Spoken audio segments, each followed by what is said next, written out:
கர்த்தருடைய நாமம் மகிமைப்படுவதாக.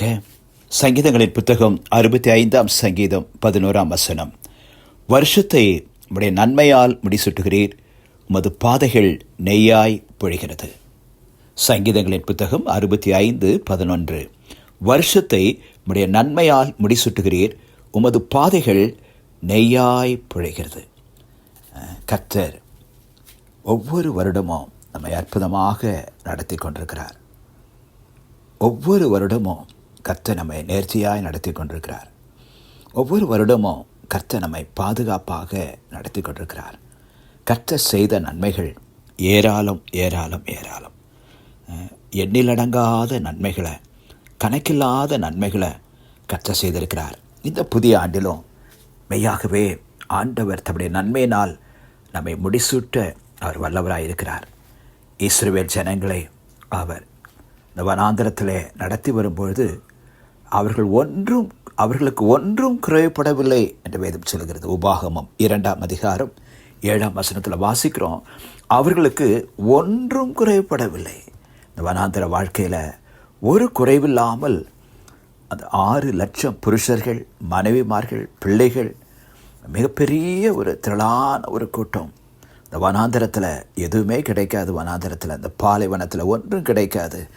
ஆனால் அந்த வனாந்திர வாழ்க்கையில், அந்த பாலைவன வாழ்க்கையிலும் ஒன்றும் குறைபடாதபடி அவர்களை நன்மையால் முடிசூட்டி நடத்தினார். அவர்கள் பாதைகளெல்லாம் நெய்யாய் பொழிந்தது. மாத்திரமல்ல, எலியாவை, தீர்க்கதரிசியாகிய எலியாவையும் கூட பஞ்ச காலத்தில் நேர்த்தியாக நடத்தினார். 1 ராஜாக்கள் 17:6 வாசிக்கிறோம். கர்த்தர் எலியாவை நடத்தினார். காகங்கள் மூலமாக அப்பத்தை இறைச்சியும் கொடுத்தார்.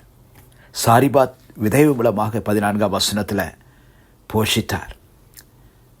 பஞ்ச காலத்திலும் எலியாவை அற்புதமாக நடத்தினவர். காகங்கள் மூலமாக அப்பத்தை இறைச்சியும் கொடுத்தவர். ஒரு ஏழை விதைவை, சாரிபாத் விதைவு மூலமாக அவரை போஷித்து நடத்தினவர். நிச்சயமாகவே நம்மையும் அவர் நடத்தி செல்வதற்கு அவர் போதுமானவராக இருக்கிறார்.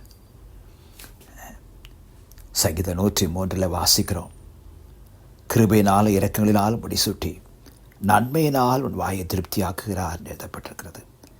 கிருபையினாலும் இரக்கங்களினாலும் உன்னை முடிசூட்டி நன்மையினால் உன் வாயை திருப்தியாக்குகிறார் என்று எழுதப்பட்டிருக்கிறது. மெய்யாகவே இந்த புதிய ஆண்டிலே கர்த்தர் நம்மை நடத்துவார். இந்த புதிய வருஷத்தை நன்மையால் முடிசூட்டுகிற தேவன் நம்முடைய பாதைகளெல்லாம் நெய்யாய் பொழியும்படி நேர்த்தியாய், சிறப்பாய், மகிமையாய் நடத்துவார். நாம் மாத்திரம் அவரை பற்றி கொள்வோம், அவரையே நம்பியிருப்போம், அவரையே விசுவாசித்து அவருடைய வார்த்தைகளுக்கு கீழ்ப்படிந்து அவருடைய வார்த்தையின் மேல் நம்பிக்கை வைத்து தொடர்ந்து அவரை பற்றி கொள்வோம். அவர் நம்மை முற்றுமுடிய நடத்த வல்லவராயிருக்கிறார். சங்கீதம் 65:11 வருஷத்தை உம்முடைய நன்மையால் முடிசூட்டுகிறீர், உமது பாதைகள் நெய்யாய் பொழிகிறது. கர்த்தர் தாம் எங்களை ஆசீர்வதிப்பாராக.